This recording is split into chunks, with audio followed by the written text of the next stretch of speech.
Que o Brasil é o país do futebol, todo mundo sabe. Mas que ele já foi sede de uma Copa do Mundo. Você sabia? Foi em 1950. Devastada pela Segunda Guerra Mundial, a Europa não conseguiu organizar a competição. Após um jejum de 12 anos, a Copa do Mundo voltou a se realizar. E o país sede foi o Brasil. Porto Alegre foi palco de 2 partidas, aqui no Estádio dos Eucaliptos. A Iugoslávia venceu o México por 4-1 e a Suíça também derrotou a seleção mexicana por 2-1. Somente 2 jogos, mas o suficiente para encantar o jornalista Cláudio Cabral. Na época, um menino de 10 anos. Me lembro como se fosse hoje, né? Porque foi um episódio que me marcou. Eu que gosto de futebol, né? Já gostava na época, de repente me marcou tanto que eu me lembro de detalhes e até hoje não esqueci. E evidentemente que para nós porto-alegrenses, né? Na época uma cidade provinciana, foi um acontecimento marcante, mas certamente que não teve nem de perto a dimensão que essa próxima Copa do Mundo terá. A capital gaúcha tinha então 394 mil habitantes, ou seja, 1/5 da população atual, que é de 1.500.000 pessoas. Era uma cidade pequena e com atrações bem diferentes de hoje. Por exemplo, a Rua da Praia era um verdadeiro shopping aberto. Então, qualquer acontecimento, a gente ia saber na Rua da Praia. Além disso, ela possuía cinemas, confeitarias, bares, cafés, lojas de moda.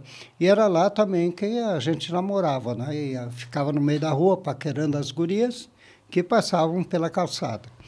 Na década de 50, o que mais se via aqui no centro eram damas da sociedade gaúcha passeando com seus lindos penteados.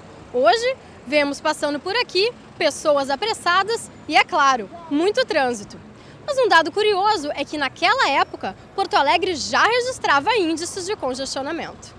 Mesmo o bonde sendo o principal transporte coletivo, mais de 16 mil veículos transitavam por aqui. Um problema para uma época de poucas avenidas. Mesmo assim, muitas pessoas preferiam se deslocar a pé. Não havia perigo de assalto nem de violência, não se tinha notícia. Por exemplo, quando eu saía com a turma, que se dizia, né, a gente muitas vezes perdia o último bonde, chamado bonde fantasma, né, e vinha dar aqui no bairro Floresta, onde eu morava, a pé, sem medo nenhum de assalto nem de violência.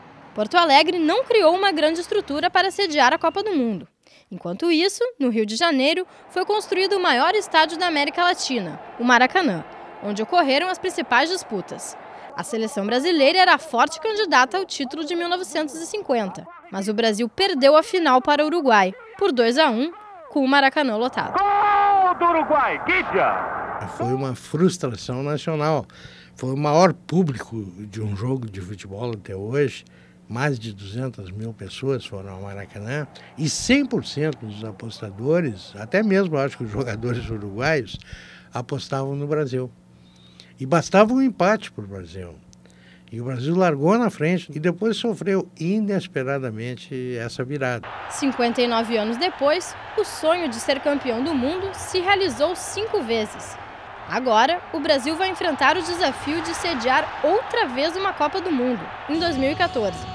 Mais uma chance para a seleção famosa por fazer gols e acumular títulos ganhar o mundo sem sair de casa.